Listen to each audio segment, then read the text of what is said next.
अस्सलाम वालेकुम dear friends, उम्मीद है आप सब खैरियत से होंगे। हमारा आज का जो लेक्चर है ये लॉ गेट एस्पिरेंट्स के लिए बहुत ही इंपॉर्टेंट है। आज के इस लेक्चर के अंदर हम जो है डिस्कस करेंगे कि किस तरीके से लॉ गेट की प्रिपरेशन की जाए, और साथ ही साथ ये देखेंगे कि एक प्रॉपर रोड मैप क्या है लॉ गेट की स्टडी का। अगर हम प्रीवियस लॉ गेट की बात करें, जिस तरीके से आप सबको पता है कि रिसेंटली हमारे पास जो लॉ गेट हुआ वो 25 जून को, फिर उसके बाद होता है 13 अगस्त को।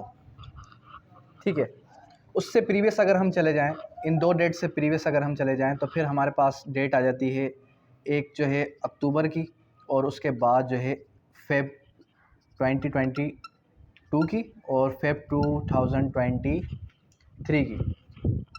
ठीक है, अब देखें, बात दरअसल ये है कि जब फेब 2023 तक जो लॉ गेट होता था उसके अंदर क्या होता था कि जैसे कि हमारे पास QSO है, CPC है, उसके अलावा हमारे पास जो क्रिमिनल लॉ है, या फिर कोई और इम्पोर्टेंट सब्जेक्ट है जैसे कि ज्यूरिस्प्रूडेंस हो गया, या फिर इसके अलावा आपके पास कॉन्स्टिट्यूशन ऑफ पाकिस्तान,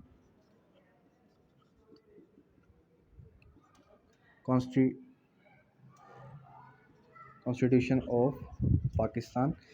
ठीक है, तो इन सब्जेक्ट्स की जहाँ तक बात थी, जिस हद तक बात थी, तो इनके अंदर से वो क्वेश्चंस वो पूछता था जो कि इम्पोर्टेंट थे। जैसे कि अगर आप QSO को उठाएं तो QSO के अंदर हमारे पास आर्टिकल 3 है, आर्टिकल 17 है, और आर्टिकल 4 से लेके 14 तक है, प्रिविलेज कम्युनिकेशन। ठीक है, इसके अलावा हमारे पास जो है आर्टिकल 15 आ गया, आर्टिकल 22 आ गया, आर्टिकल 24A आ गया, फिर उसके बाद जो है 30 से लेके 36 एडमिशन आ गया, फिर उसके बाद जो है 37 से लेके 45 तक कन्फेशन, फिर उसके बाद 46 डाइंग डिक्लेरेशन, और फिर ये जो उसके अलावा और भी कुछ आर्टिकल्स थे। तो उस इम्पोर्टेंट आर्टिकल्स से ही वो पूछ लेता था। अब देखें, इम्पोर्टेंट आर्टिकल्स को समझना, इम्पोर्टेंट आर्टिकल्स के लीगल वोकेबलरी में नाम याद रखना इजी है। तो फेब 2023 तक की तो यही कहानी थी। इसी के साथ साथ CPC के अंदर 110 की एप्लीकेशन बहुत इंपॉर्टेंट है। ठीक है, उसके अलावा 12(2) की एप्लीकेशन, उसके अलावा 11 की एप्लीकेशन, उसके बाद सेक्शन 10।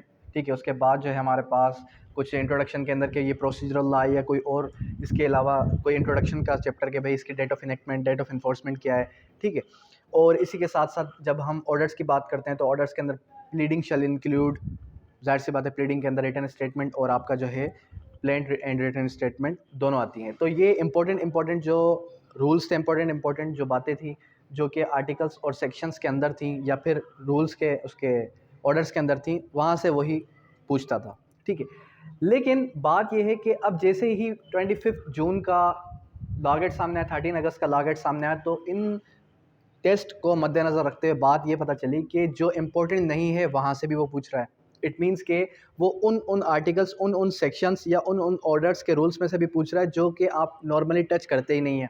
ठीक है, जब आप नॉर्मली उसको गो थ्रू नहीं करेंगे तो वो वहीं से पूछेगा। इसका रीज़न क्या है? इसका रीज़न सिंपली ये है कि जो सवाल वो प्रीवियस पूछ चुका है आपसे इन 4 टेस्टों के अंदर या इससे भी प्रीवियस टेस्टिस के अंदर, तो वो दोबारा वो रिपीट नहीं करेगा। ठीक है, दोबारा वो रिपीट नहीं करेगा। हो सकता है अप टू सम एक्सटेंट वो रिपीट कर ले, लेकिन उस नोयत का वो सवाल नहीं देगा जैसे वो इन टेस्ट के अंदर दे चुका है। अगर इनके अंदर वो कोई किसी के अंदर, जैसे कि फर्स्ट टाइम अक्टूबर 2022 के अंदर बात थी, 2022 के अंदर उसने मे और शल के सवाल दिए, तो वो अगर दोबारा वही सवाल पूछेगा आपसे तो वो मे और शल की जगह पे कोई और वर्ड हटा देगा। जैसे कि उसने इस दफ़ा एनी का वर्ड 13 अगस्त के अंदर मैक्सिमम क्वेश्चन ऐसे थे जिसके अंदर वो एनी का वर्ड जो है उसको स्किप कर दिया, और आप बताएं कि इसके अंदर एनी आएगा या फिर जो है फोर आएगा या फिर मे आएगा या फिर शल आएगा। तो लॉ गेट अब सिर्फ और सिर्फ वही बच्चा क्लियर कर सकता है जिसने बैरेक्ट को अच्छे तरीके से 2 से 3 बार गो थ्रू किया हो। ठीक है, लेकिन अब स्टूडेंट इस कंफ्यूजन में कि सर बैरेक्ट को किस तरीके से पढ़ें। तो बैरेक्ट को पढ़ना इतना कोई मुश्किल काम नहीं है। जब आप बैरेक्ट को पढ़ने बैठते हैं तो बैरेक्ट के भी कुछ उसूल होते हैं, जैसे कि लास्ट लेक्चर के अंदर, प्रीवियस लेक्चर के अंदर मैंने बताया था, notwithstanding class, save as otherwise provided class, may, shall, must not, ठीक है, शल नॉट, ये वर्ड्स कहाँ कहाँ पर यूज़ होंगे। इंटरप्रिटेशन ऑफ इंस्टीट्यूट के लेक्चर के अंदर भी मैंने ये बात आपको समझाई थी, ईच एंड एवरी कॉर्नर आपको क्लियर कराया था। अब जो हमारी स्ट्रेटजी है कि किस तरीके से हम जो है लॉ गेट को क्लियर करेंगे, तो हमारी एकेडमी के अंदर क्या होता है कि सबसे पहले हम जो क्या करते हैं, आपकी जो क्लास चलेगी वो 2 आवर्स की क्लास होगी, ठीक है।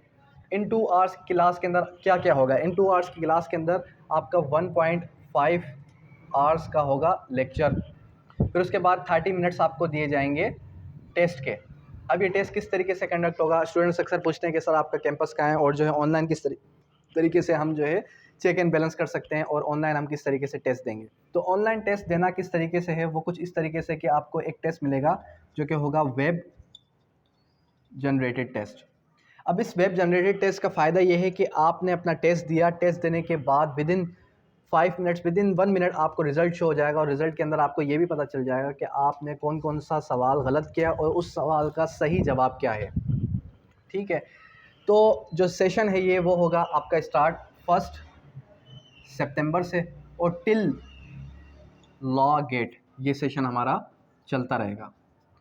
टिल लॉ गेट ये सेशन हमारा चलता रहेगा। 1 सितंबर से सेशन स्टार्ट है, और इस सेशन का आपको बेनिफिट क्या है। अब अक्सर स्टूडेंट ये भी पूछते हैं कि सर बेनिफिट क्या है, और जो है अगर दोबारा फेल हो गए तो फिर उसका क्या। इसके अंदर आपको 100% पासिंग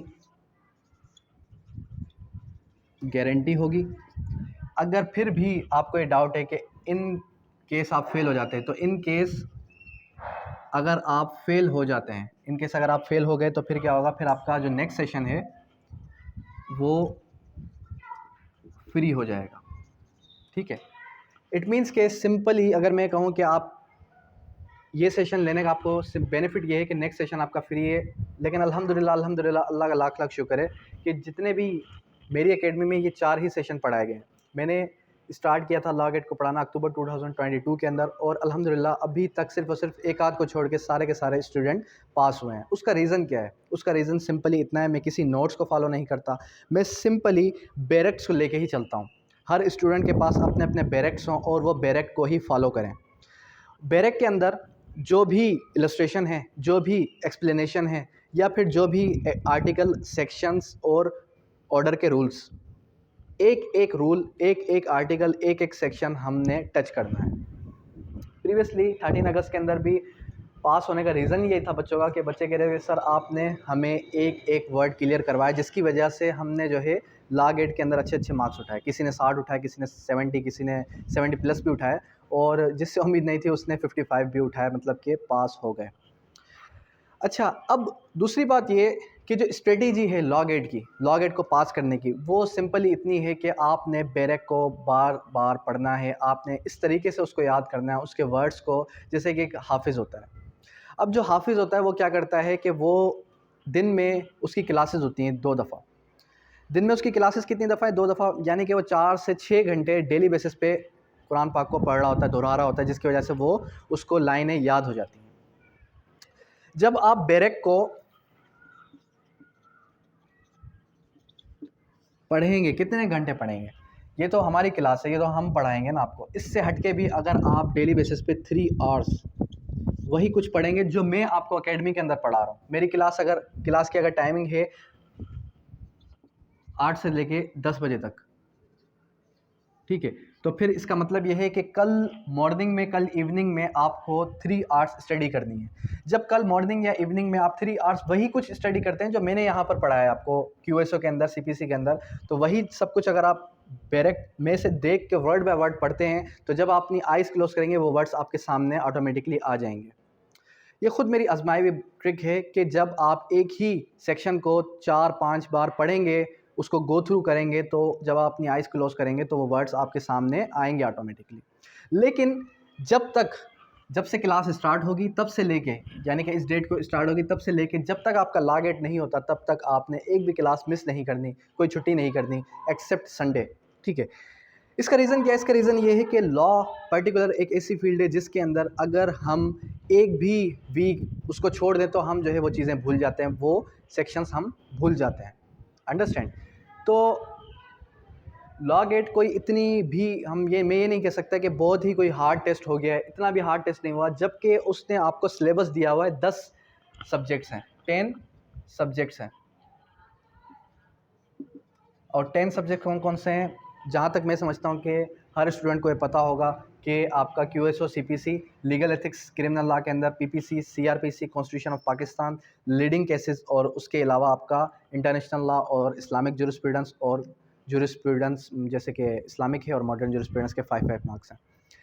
सबसे पहले तो हमने फोकस करना है जिसके ज़्यादा मार्क्स हैं, जैसे QS हो गया, CPC हो गया, लीगल एथिक्स हो गया, और क्रिमिनल लॉ हो गया, और कॉन्स्टिट्यूशन ऑफ पाकिस्तान हो गया। फिर जिनके मार्क्स कम है, इंटरनेशनल लॉ, लीडिंग केसेस, और उसके अलावा आपका जूरिस्प्रूडेंस, तो इनको हम क्या करें, इनको हम लास्ट में टाइम देंगे। और इनको मेमोराइज़ किस तरीके से किया जाएगा? इनको मेमोराइज़ इस तरीके से किया जाएगा कि हम जो है किसी भी नोट्स में से नहीं पढ़ेंगे। इंटरनेशनल लॉ की बात है तो एक एक आर्टिकल हम जो है सेपरेटली पढ़ेंगे, जो कि उसकी सेपरेट बुक आती है। अगर वो नहीं है, वो भी आप कहेंगे तो उसका PDF भी मैं आपको शेयर कर दूंगा जब इंटरनेशनल लॉ की बारी आएगी, या फिर उन जिस पर्टिकुलर डे में मैं आपको पढ़ाऊंगा उससे एक दिन पहले आपको वो शेयर कर दूंगा। और स्टूडेंट ये कहते हैं कि सर आप पढ़ाते कहाँ से? तो मैं बेयर एक्ट्स में से ही पढ़ाता हूँ, उससे हट के कोई मेरे नोट्स नहीं है। अंडरस्टैंड? फिर भी आपने अगर वन लाइनर भी याद करने, तो जब भी आप कोई बेयर एक्ट उठाएंगे तो उसके स्टार्ट में जो कंटेंट होता है वहाँ से आप उसको मेमोराइज़ कर सकते हैं। अब यहाँ तक किसी भी किस्म की कोई भी क्वेरी है, कोई भी क्वेश्चन है तो आप कर सकते हैं। Thank you, that's all.